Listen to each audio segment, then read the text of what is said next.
राधे राधे। प्रणाम सभी को। वसुदेव सुतं देवं कंसचाणूरमर्दनं देवकी परमानंदं कृष्णं वंदे जगद्गुरुं। श्री कृष्णं वंदे जगद्गुरुं। पिछले वीडियो में श्लोक संख्या 7 तक की चर्चा हो गई थी। अब आगे 8वां श्लोक। इंद्रियार्थेषु वैराग्यम् अनहंकारेव च जन्म मृत्यु जरा व्याधि दुख दोषानुदर्शनम्। इंद्रियों के विषय में वैराग्य का होना, अहंकार का भी न होना और जन्म मृत्यु वृद्धावस्था तथा व्याधियों में दुख रूप दोषों को बार बार देखना। व्याख्या। इंद्रियार्थेषु वैराग्यम, लोक परलोक के शब्द आदि समस्त विषयों में इंद्रियों का खिंचाव न होना ही इंद्रियों के विषयों में राग रहित होना है। इंद्रियों का विषयों के साथ संबंध होने पर भी तथा शास्त्र के अनुसार जीवन निर्वाह के लिए इंद्रियों द्वारा विषयों का सेवन करते हुए भी साधक को विषयों में राग आसक्ति प्रियता नहीं होनी चाहिए। उपाय। पहला, विषयों में राग होने से ही विषयों की महत्ता दिखती है, संसार में आकर्षण होता है और इसी से सब पाप होते हैं। अगर हमारा विषयों में ही राग रहेगा तो तत्वबोध कैसे होगा, परमात्मा तत्व में हमारी स्थिति कैसे होगी। अगर राग का त्याग कर दे तो परमात्मा में स्थिति हो जाएगी। ऐसा विचार करने से विषयों से वैराग्य हो जाता है। दूसरा, बड़े बड़े धनी शूरवीर राजा महाराजा हुए और उन्होंने बहुत से भोगों को भोगा, पर अंत में उनका क्या रहा? कुछ नहीं रहा। उनके शरीर कमज़ोर हो गए और अंत में सब चले गए। इस प्रकार विचार करने से भी वैराग्य हो जाता है। तीसरा, जिन्होंने भोग नहीं भोगे हैं, जिनके पास भोग सामग्री नहीं है, जो संसार से विरक्त हैं, उनकी अपेक्षा जिन्होंने बहुत भोग भोगे हैं और भोग रहे हैं, उनमें क्या विलक्षणता विशेषता आई? कुछ नहीं। प्रत्युत भोग भोगने वाले तो शोक चिंता में डूबे हुए हैं। ऐसा विचार करने से भी वैराग्य होता है। अनहंकार एव च, प्रत्येक व्यक्ति के अनुभव में मैं हूँ इस प्रकार की एक वृत्ति होती है। यह वृत्ति ही शरीर के साथ मिलकर मैं शरीर हूँ इस प्रकार एक देशीयता अर्थात अहंकार उत्पन्न कर देती है। इसी के कारण शरीर, नाम, क्रिया, पदार्थ, भाव, ज्ञान, त्याग, देश, काल आदि के साथ अपना संबंध मानकर जीव ऊंच नीच योनियों में जन्मता मरता रहता है। यह अहंकार साधन में प्रायः बहुत दूर तक रहता है। वास्तव में इसकी सत्ता नहीं है, फिर भी स्वयं की मान्यता होने के कारण व्यक्तित्व के रूप में इसका भान होता रहता है। भगवान द्वारा ज्ञान के साधनों में इस पद का प्रयोग किए जाने पर तात्पर्य शरीर आदि में माने हुए अहंकार का सर्वथा अभाव करने में है, क्योंकि जड़ चेतन का यथार्थ बोध होने पर इसका सर्वथा अभाव हो जाता है। मनुष्य मात्र अहंकार रहित हो सकता है, इसलिए भगवान यहाँ अनहंकार पद से अहंकार का त्याग करने की बात कहते हैं। अभिमान और अहंकार का प्रयोग एक साथ होने पर उनसे अलग अलग भावों का बोध होता है। सांसारिक चीज़ों के संबंध से अभिमान पैदा होता है। ऐसे ही त्याग, वैराग्य, विद्या आदि को लेकर अपने में विशेषता देखने से भी अभिमान पैदा होता है। शरीर को ही अपना स्वरूप मानने से अहंकार पैदा होता है। यहाँ अनहंकार पद से अभिमान और अहंकार दोनों के सर्वथा अभाव का अर्थ लेना चाहिए। मनुष्य को नींद से जागने पर सबसे पहले अहम अर्थात मैं हूँ इस वृत्ति का ज्ञान होता है। फिर मैं अमुक शरीर, नाम, जाति, वर्ण, आश्रम आदि का हूँ ऐसा अभिमान होता है। यह एक क्रम है। इसी प्रकार पारमार्थिक मार्ग में भी अहंकार के नाश का एक क्रम है। सबसे पहले स्थूल शरीर से संबंधित धनादि पदार्थों का अभिमान मिटता है। फिर कर्मेंद्रियों के संबंध से रहने वाले कर्तृत्व अभिमान का नाश होता है। उसके बाद बुद्धि की प्रधानता से रहने वाला ज्ञान तप का अहंकार मिटता है। अंत में अहम वृत्ति को प्रधानता से जो साक्षीपन का अहंकार है वह भी मिट जाता है। तब सर्वत्र परिपूर्ण सच्चिदानंद घन स्वरूप स्वतः रह जाता है। उपाय। पहला, अपने में श्रेष्ठता की भावना से ही अभिमान पैदा होता है। अभिमान तभी होता है जब मनुष्य दूसरों की तरफ देखकर यह सोचता है कि वह मेरी अपेक्षा तुच्छ है। जैसे गांव भर में एक ही लखपति हो तो दूसरे को देखकर उसको लखपति होने का अभिमान होता है। परंतु अगर दूसरे सभी करोड़पति हों तो उसको अपने लखपति होने का अभिमान नहीं होता। अतः अभिमान रूप दोष को मिटाने के लिए साधक को चाहिए कि वह दूसरों की कमी की तरफ कभी न देखे, प्रत्युत अपनी कमियों को देखकर उनको दूर करे। दूसरा, एक ही आत्मा जैसे इस शरीर में व्याप्त है, ऐसे ही वह अन्य शरीरों में भी व्याप्त है, सर्वगतः। परंतु मनुष्य अज्ञान से सर्वव्यापी आत्मा को एक अपने शरीर में ही सीमित मानकर शरीर को मैं मान लेता है। जैसे मनुष्य बैंक में रखे हुए बहुत से रुपयों से केवल अपने द्वारा जमा किए हुए कुछ रुपयों में ही ममता करके उनके साथ अपना संबंध मानकर अपने को धनी मान लेता है, ऐसे ही एक शरीर में मैं शरीर हूँ ऐसी अहमता करके वह काल से संबंध मानकर मैं इस समय में हूँ, देश से संबंध मानकर मैं यहाँ हूँ, बुद्धि से संबंध मानकर मैं समझदार हूँ, वाणी से संबंध मानकर मैं वक्ता हूँ आदि अहंकार कर लेता है। इस प्रकार के संबंध न मानना ही अहंकार रहित होने का उपाय है। तीसरा, शास्त्रों में परमात्मा का सच्चिदानंद घन रूप से वर्णन आया है। सत्य, सत्ता, चित्त, ज्ञान और आनंद, अविनाशी सुख, ये तीनों परमात्मा के भिन्न भिन्न स्वरूप नहीं है, प्रत्युत एक ही परमात्म तत्व के तीन नाम हैं। अतः साधक इन तीनों में से किसी एक विशेषण से भी परमात्मा का लक्ष्य करके निर्विकल्प हो सकता है। निर्विकल्प होने से उसको परमात्मा तत्व में अपनी स्वतः सिद्ध स्थिति का अनुभव हो जाता है और अहंकार का सर्वथा नाश हो जाता है। इसको इस प्रकार समझना चाहिए कि सत्य, परमात्मा तत्व सदा से ही था, सदा से है और सदा ही रहेगा। वह कभी बनता बिगड़ता नहीं, कम ज़्यादा भी नहीं होता, सदा ज्यों का त्यों रहता है। ऐसा बुद्धि के द्वारा विचार करके निर्विकल्प होकर स्थिर हो जाने से साधक का बुद्धि से संबंध विच्छेद हो जाता है और उस सत्य तत्व में अपनी वास्तविक स्थिति का अनुभव हो जाता है। ऐसा अनुभव होने पर फिर अहंकार नहीं रहता। चित्त, जैसे प्रत्येक व्यक्ति के शरीर आदि अहम के अंतर्गत दृश्य है, ऐसे ही अहम भी है, मैं, तू, यह और वह के रूप में एक ज्ञान के अंतर्गत दृश्य है।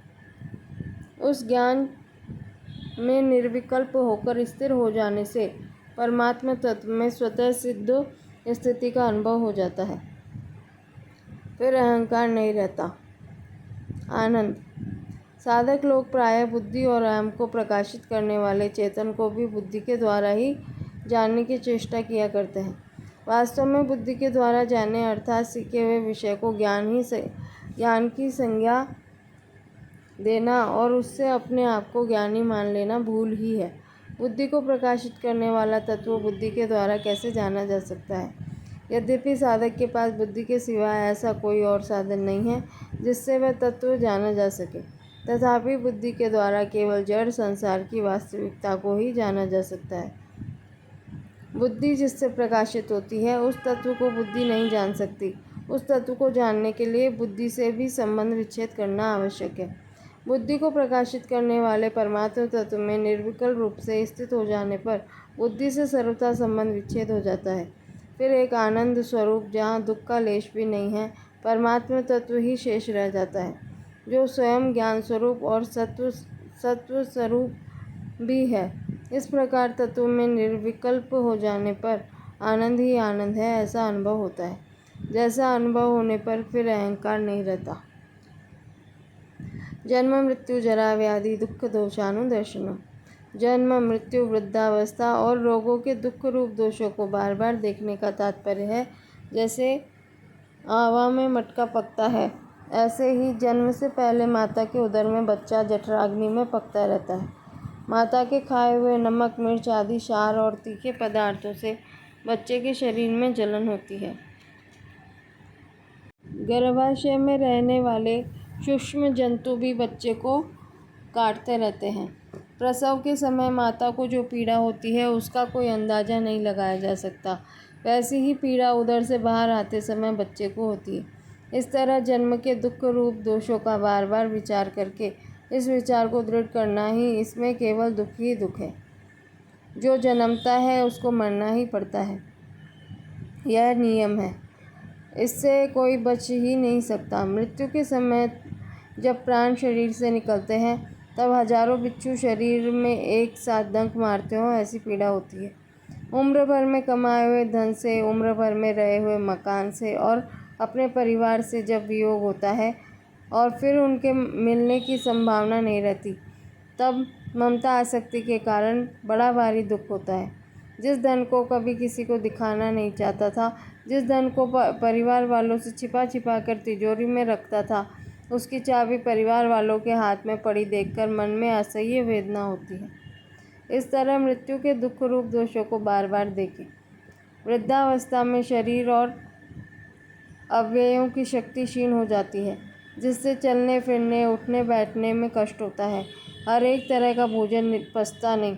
बड़ा होने के कारण परिवार से आदर चाहता है, पर कोई प्रयोजन न रहने से घर वाले निरादर अपमान करते हैं। तब मन में पहले की बातें याद आती है कि मैंने धन कमाया, इनको पाला पोसा, पर आज ये मेरा तिरस्कार कर रहे हैं। इन बातों को लेकर बड़ा दुख होता है। इस तरह वृद्धावस्था के दुख रूप दोषों को बार बार देखें। यह शरीर व्याधियों का, रोगों का घर है। शरीरम व्याधि मंदिरम। शरीर में वात, कफ आदि से पैदा होने वाले अनेक प्रकार के रोग होते रहते हैं और उन रोगों से शरीर में बड़ी पीड़ा होती है। इस तरह रोगों के दुख रूप दोषों को बार बार देखें। यहाँ बार बार देखने का तात्पर्य बार बार चिंतन करने से नहीं है, प्रत्युत विचार करने से है। जन्म, मृत्यु, वृद्धावस्था और रोगों के दुखों को बार बार देखने से अर्थात विचार करने से उनके मूल कारण, उत्पत्ति, विनाशशील पदार्थों में राग स्वाभाविक ही कम हो जाता है, अर्थात भोगों से वैराग्य हो जाता है। तात्पर्य है कि जन्म, मृत्यु आदि के दुख रूप दोषों को देखना भोगों से वैराग्य होने में हेतु है, क्योंकि भोगों के राग से अर्थात गुणों के संग से ही जन्म होता है। कारणम गुण संगोस्य सदसद्योनि जन्मसु। और जो जन्म होता है वह संपूर्ण दुखों का कारण है। भगवान ने पुनर्जन्म को दुखालय बताया है। पुनर्जन्म दुखालयम अशाश्वतम। शरीर आदि जड़ पदार्थों के साथ अपना संबंध मानने से, उनको महत्व देने से, उनका आश्रय लेने से ही संपूर्ण दोष उत्पन्न होते हैं। देहाभिमानिनी सर्वे दोषा प्रादुर्भवन्ति। परमात्मा का स्वरूप अथवा उसका ही अंश होने के कारण जीवात्मा स्वयं निर्दोष है, चेतन, अमल, सहज, सुख राशि। यही कारण है कि जीवात्मा को दुख और दोष अच्छे नहीं लगते, क्योंकि वे इसके सजातीय नहीं हैं। जीव अपने द्वारा ही पैदा किए दोषों के कारण सदा दुख पाता रहता है। अतः भगवान जन्म, मृत्यु आदि के दुख रूप दोषों के मूल कारण देहाभिमान को विचार पूर्वक मिटाने के लिए कह रहे हैं। परिशिष्ट भाव। एक दुख का भोग होता है और एक दुख का प्रभाव होता है। दुख से दुखी होना और सुख की इच्छा करना दुख का भोग है। दुख के कारण की खोज करके उसको मिटाना दुख का प्रभाव है। यहाँ दुख के प्रभाव को दुख दोषानुदर्शनम पद से कहा गया है। दुख का भोग करने से अर्थात दुखी होने से विवेक लुप्त हो जाता है, परंतु दुख का प्रभाव होने से विवेक लुप्त नहीं होता। प्रत्युत मनुष्य विवेक दृष्टि से दुख के कारण की खोज करता है और खोज करके उसको मिटाता है। सुख की इच्छा ही संपूर्ण दुखों का कारण है। कारण के मिटने पर कार्य अपने आप मिट जाता है, अतः सुख की इच्छा मिटने पर संपूर्ण दुखों का नाश हो जाता है। आसक्तिरन विश्वंग पुत्र द्वारज्ञ आदिषु नित्यं च समचित्तत्वमिष्ट निष्ठापत्तिषु। आसक्ति रहित होना, पुत्र, स्त्री, घर आदि में एकात्मा घनिष्ठ संबंध न होना और अनुकूलता प्रतिकूलता की प्राप्ति में चित्त का नित्य सम रहना। व्याख्या। आसक्ति उत्पन्न होने वाली सांसारिक वस्तु, व्यक्ति, घटना, परिस्थिति आदि में जो प्रियता है उसको शक्ति कहते हैं। उस शक्ति से रहित होने का नाम आसक्ति है। सांसारिक वस्तुओं, व्यक्तियों आदि से सुख लेने की इच्छा से, सुख की आशा से और सुख के भोग से ही मनुष्य उनमें आसक्ति प्रियता होती है। कारण कि मनुष्य को संयोग के सिवाय सुख नहीं दिखता, इसलिए उसको संयोग जन्य सुख प्रिय लगता है, परंतु वास्तविक सुख संयोग के वियोग से होता है। इसलिए साधक के लिए सांसारिक आसक्ति का त्याग करना बहुत आवश्यक है। उपाय: संयोगजन्य सुख आरंभ में तो अमृत की तरह दिखता है, पर परिणाम में विष की तरह होता है। संयोगजन्य सुख भोगने वाले को परिणाम में दुख भोगना ही पड़ता है, यह नियम है। अतः संयोगजन्य सुख के परिणाम पर दृष्टि रखने से उसमें आसक्ति नहीं रहती। अनभिष्वंग पुत्रदार ज्ञादिषु: पुत्र, स्त्री, घर, धन, जमीन, पशु आदि के साथ माना हुआ जो घनिष्ठ संबंध है, गाढ़ मोह है, तादात्म्य है, मानी हुई एकात्मता है, जिसके कारण शरीर पर भी असर पड़ता है, उसका नाम अभिष्वंग है। जैसे पुत्र के साथ माता की एकात्मा रहने के कारण जब पुत्र बीमार हो जाता है तब माता का शरीर कमज़ोर हो जाता है। ऐसे ही पुत्र के शरीर के मर जाने पर मनुष्य कहता है कि मैं मर गया, धन के चले जाने पर कहता है कि मैं मारा गया आदि। ऐसी एकात्मा से रहित होने के लिए वहाँ अनभिष्वंग पद आया है। उपाय: जिनके साथ अपना घनिष्ठ संबंध दिखे उनकी सेवा करें, उनको सुख पहुँचाएं, पर उनसे सुख लेने का उद्देश्य न रखें।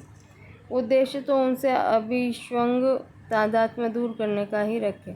अगर उनसे सेवा लेने का उद्देश्य रखेंगे तो उनसे तादात्म्य हो जाएगा। हाँ, उनकी प्रसन्नता के लिए कभी उनसे सेवा लेनी भी पड़े तो उसमें राजी न हो, क्योंकि राजी होने से अभिष्वंग हो जाएगा। तात्पर्य है कि किसी के भी साथ अपने को लिप्त न करें, इस बात की बहुत सावधानी रखें। नित्यम च समचित्तत्व मिष्टानिष्टो पपित्यसु: इष्ट अर्थात मन के अनुकूल वस्तु, व्यक्ति, परिस्थिति, घटना आदि के प्राप्त होने पर चित्त में राग, हर्ष, सुख आदि विकार न हो, और अनिष्ट अर्थात मन के प्रतिकूल वस्तु, व्यक्ति आदि के प्राप्त होने पर चित्त में दोष, द्वेष, शोक, दुख, उद्वेग आदि विकार न हो। तात्पर्य है कि अनुकूल प्रतिकूल परिस्थितियों के प्राप्त होने पर चित्त में निरंतर समता रहे, चित्त पर उनका कोई असर न पड़े। इसको भगवान ने सिद्ध्य सिद्ध्यो समो भूत्वा पदों से भी कहा है। उपाय: मनुष्य को जो कुछ अनुकूल सामग्री मिली है उसको वह अपने लिए मानकर सुख भोगता है, यह महान बाधक है। कारण कि संसार की सामग्री केवल संसार की सेवा में लगाने के लिए ही मिली है, अपने शरीर इंद्रियों को सुख पहुँचाने के लिए नहीं। ऐसे ही मनुष्य को जो कुछ प्रतिकूल सामग्री मिली है वह दुख भोगने के लिए नहीं मिली है। प्रत्युत संयोगजन्य सुख का त्याग करने के लिए मनुष्य को सांसारिक राग, आसक्ति, कामना, ममता आदि से छुड़ाने के लिए ही मिली है। तात्पर्य है कि अनुकूल और प्रतिकूल दोनों परिस्थितियां मनुष्य को सुख दुख से ऊंचा उठाकर उन दोनों से अतीत परमात्मा तत्व को प्राप्त कराने के लिए ही मिली है। ऐसा दृढ़ता से मान लेने से साधक का चित्त इष्ट और अनिष्ट की प्राप्ति में स्वतः सम रहेगा। इससे आगे के श्लोकों की चर्चा कल करेंगे। राधे राधे।